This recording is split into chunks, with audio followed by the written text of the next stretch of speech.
Hello guys, welcome to my YouTube channel. If you love to solve a mystery, you've come to the right place. Grab yourself a pen and paper and together we're going to look at mysteries and try to solve them. My name is Beth MacIntosh. I'm a physical medium in the same way that physical media transmits data in data communications. I have seen apparitions and visions since I was a child. Victims of crime send me downloads of information that give me the facts of every case. Let me show you how this works. When you send a message, a text message or picture or video from this mobile device to another device, you do not see the pictures or words float in the air and land on the chosen device. Instead, you take for granted that the images and words magically appear from one device to the other. It's the same with mediumship. I can see the data better if I wear a blindfold, similar to a virtual reality mask.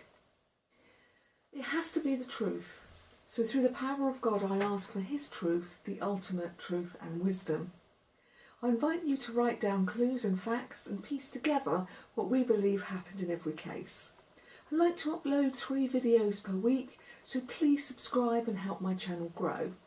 Enter comments below, but please be respectful of other people's comments and keep this an engaging and respectful channel. Thank you so much. So, let's get into today's mystery.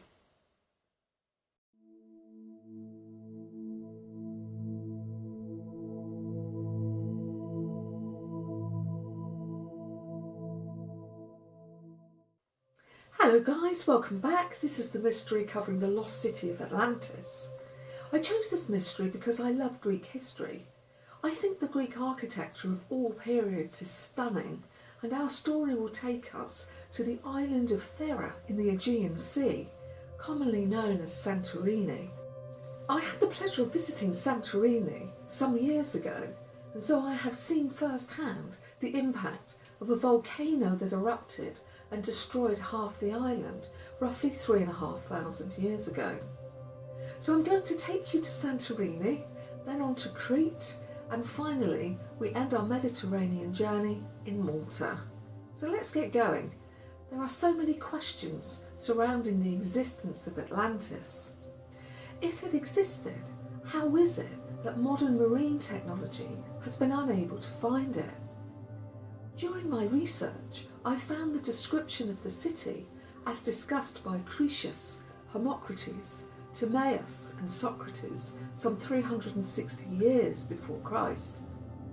Their dialogue was recorded by Plato, a scribe at that time, so I am using a primary source to get to the bottom of this. In Plato's record, there is mention of Poseidon, the god of the sea. Poseidon was also the god of earthquakes. According to Plato, temples were built on Atlantis to worship Poseidon. Archaeologists suspect that Atlantis was constructed in the Bronze Age by the Minoans. Certainly there is proof on Santorini that Minoans existed, but were wiped out by some unknown force 3,400 years ago. Was this by Santorini's volcano? Plato's writings confirm, however, that the city of Atlantis was lost to the elements 9,000 years ago. So the timescales do not match. The area of Santorini and Crete, as well as Malta, so closely match other factors that scientists are wondering whether there was a mistranslation in the dates or a scribing error. Did Plato mean 900 years ago from his time of 360 BC? This is my first question. Did the city disappear 9,000 or 900 years ago in Plato's timeline? With the Poseidon connection, I was sceptical that this was just another mythical legend. Tall tales told around a social gathering just for entertainment. Plato wrote, "Orichalcum was dug out of the earth in many parts of the island, being more precious in those days than anything except gold." Orichalcum was a metal blend of mainly copper that had the appearance of gold, and artefacts have been found confirming its use. Plato adds, there was an abundance of wood for carpenter's work, and sufficient maintenance for tame and wild animals. Moreover, there were a great number of elephants in the island. There are two important points to note: that the Minoans sacrificed bulls to the gods to keep them happy, and the existence of elephants is an important point to take note of. There is a cave in Malta called the Gar Dalam Cave. This is thought to date back to 500,000 years, and fossils of dwarf elephants were found in this cave. 7,400 years ago, Malta was joined to mainland Africa. When sea levels rose, the elephants were cut off and gradually died off naturally.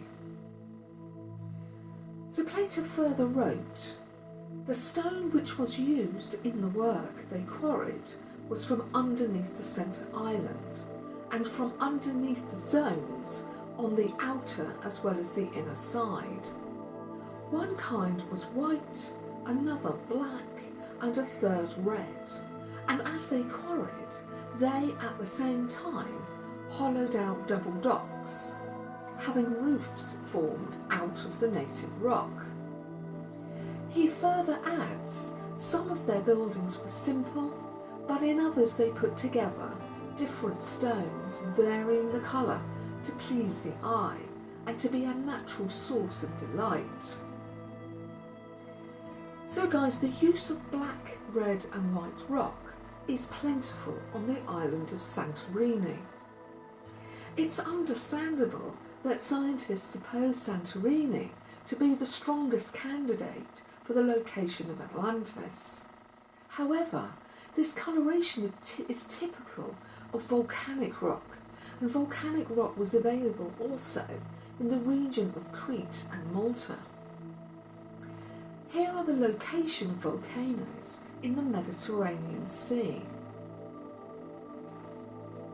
Let's look at the city of Atlantis and how it would have appeared if we had a chance to see it in modern times. Plato writes about the structure of the city. He uses the word circuit to describe the walls. He says, the entire circuit of the wall, which went round the outermost zone, were covered with a coating of brass, and the circuit of the next wall they coated with tin, and the third, which encompassed the citadel, flashed with the red light of orichalcum. It suggests that the city was circular in shape. I needed to be sure of this, so I went into vision and was shown the following.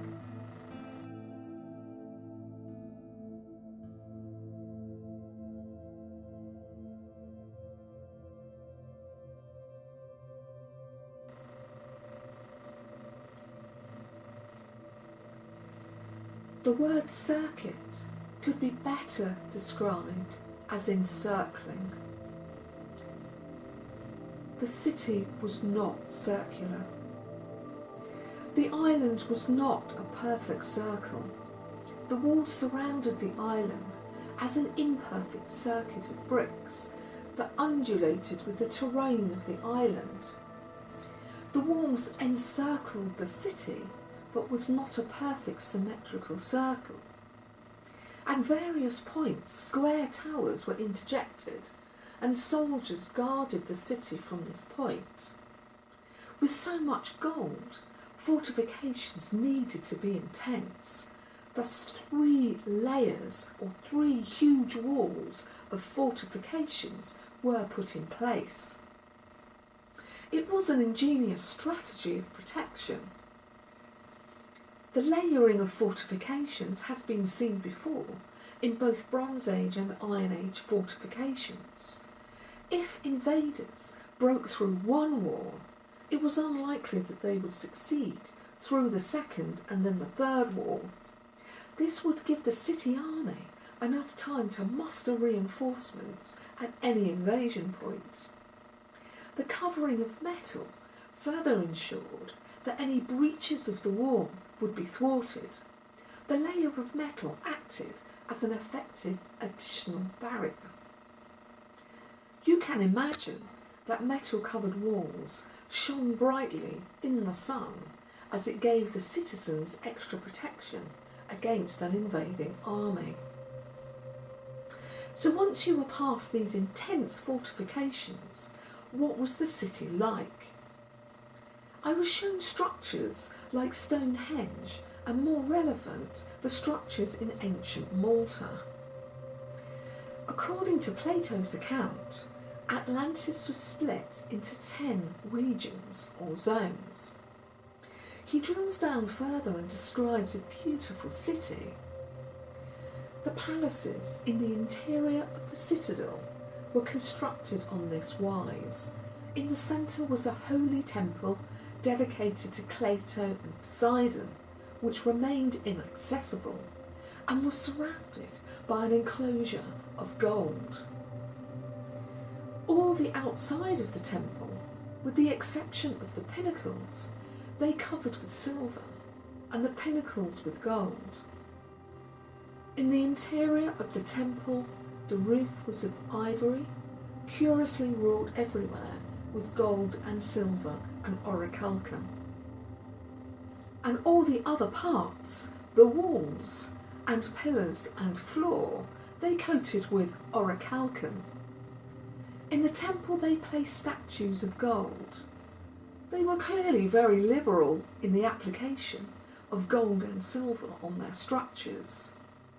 Plato further adds, and around the temple, on the outside, were placed statues of gold of all the descendants of the 10 kings and of their wives. Inside of the more affluent properties, there were stunning frescoes. Wall art that gives us a very strong indication of the Minoan fashion and lifestyle. Inside the citadel, beautiful frescoes covered the walls of these sumptuous buildings.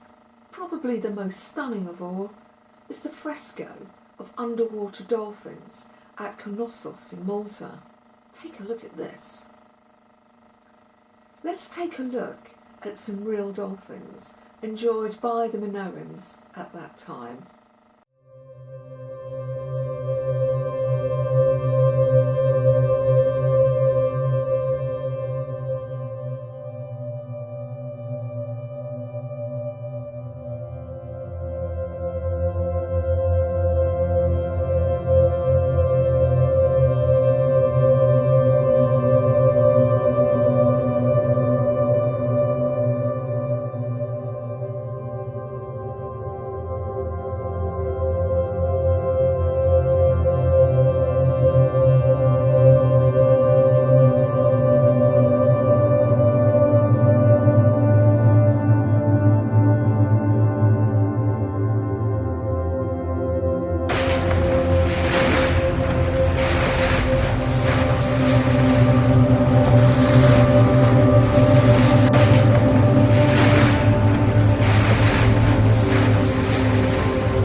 And artefacts include gold cups, gold jewellery and brass plates. Stunning artwork that again surpassed what was supposed to be a primitive civilization. Far from it, they seem to be more advanced than the Roman era. I originally thought that it was Roman technology that invented hot baths, toilets and aqueducts. This was not the case, Atlantis had a complete sewerage system with drainage and hot and cold running water, enabling bathing and toilet facilities. Plato wrote, "In the next place they had fountains, one of cold and another of hot water, in gracious plenty flowing, and they were wonderfully adapted for use by reason of the pleasantness and excellence of their waters." So guys, imagine if you will, an abundant island of trees, fruit, waterfalls and fountains, gold statues and ornate buildings. Was this paradise? Let's enjoy just for a moment what the gardens and fountains must have looked like.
Plato spoke of zones and bridges and a canal.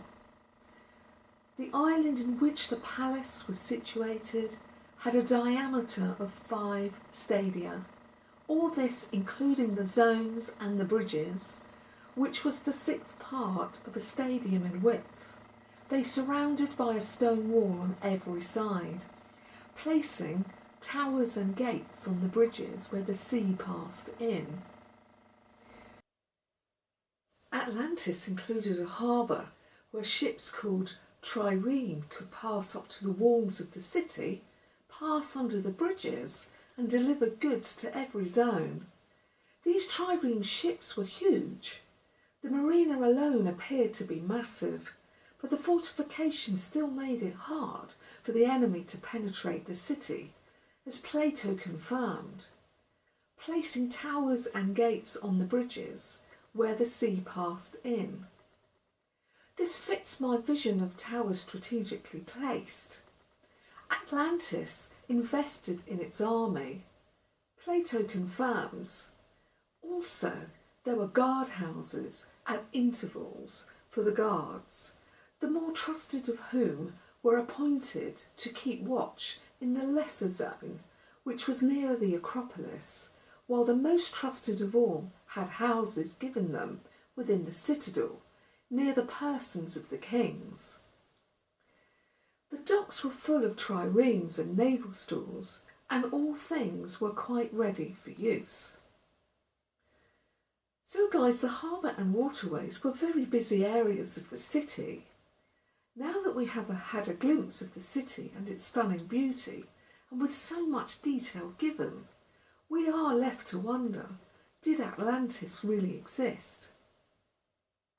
Let's revisit my first question. When was the date of the disaster? Was it 9,000 years ago? Or do the dates match Santorini?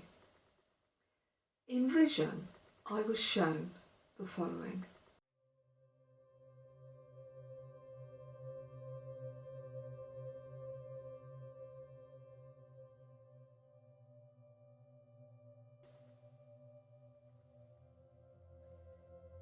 It was a beautiful sunny day. I was on a gorgeous beach. Waves of clear blue water lapped gently behind me. I looked down to the sand. I was told very clearly, this will be the line drawn in the sand. I felt I was to be shown the final piece of the jigsaw puzzle. After years of people searching, a stick appeared to draw a line in the sand. Above the line was written Santorini. Below the line was written Crete. An arrow then shot westwards and landed on the word Malta. I concluded that Atlantis was neither Santorini nor Crete. It was in the region of Malta. Minoans disappeared 5,000 years BC. I then asked, could 9,000 have been misheard as 5,000? I went into vision and was shown the following. I saw a figure, number 9. This was turned upside down and became the number 6. I believe that Atlantis disappeared between 5,000 and 6,000 years BC. This matches Malta's historic timeline. The Neolithic period in Malta was 5,900 to 2,500 BC. My final question was, how did the city disappear? In vision, I was shown the following.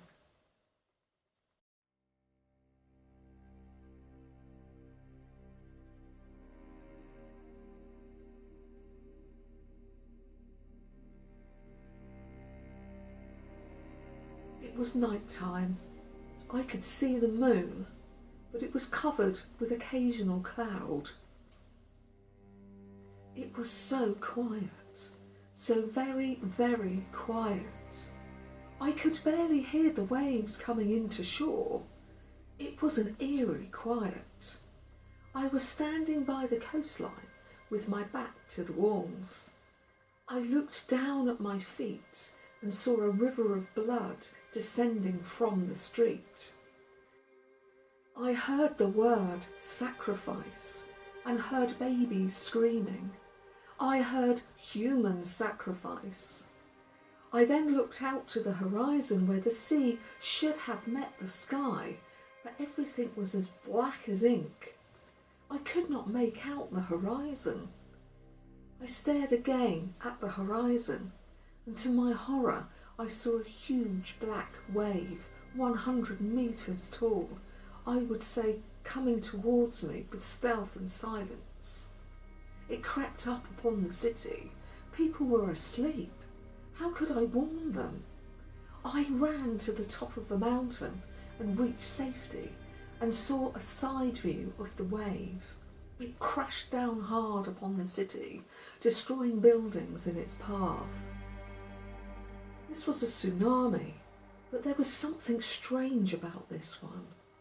there was a second tsunami wave which followed the first. I could see that this wave was not just a wave of water. Half the wave was silt and mud. After the first wave had done its job of raising the city to the ground, the second wave covered the evidence with thick mud and silt. I saw gold cups falling to the ground and were then buried deep beneath the mud. I heard, "Gold is tarnished. Don't search for the gold. You will be cursed." In conclusion, guys, I believe that the lost city of Atlantis did exist, and I am drawn towards its location as being the region of Malta. I did not hear a volcanic eruption, so I believe the wave was triggered by an earthquake that generated the two tsunamis. Malta is between two pressure fault lines where tectonic plates can collide and cause an earthquake, as this map shows. There is evidence in scientific journals that a tsunami can generate two waves. The first is comprised of water. A second wave can draw up silt and mud and crash upon the coastline, covering the terrain with silt, debris and a thick coating of mud. I was told that the city is very, very deep below the waters and cannot be found, as it was buried beneath the silt and mud. Over the centuries, more silt and mud has settled upon the area where Atlantis once stood. This is why the city cannot be found. I got the very strong feeling that the city is not meant to be found. It became an evil civilization of human sacrifice and devil worship. In conclusion, I felt strongly that such an ungodly grave should be left alone, and that anyone who tries to find its gold will not find happiness, but will be cursed. You have been warned, guys. So that's it. Atlantis did exist. God bless you all. Please like, share and subscribe and help my channel. I'll see you all in the next video mystery.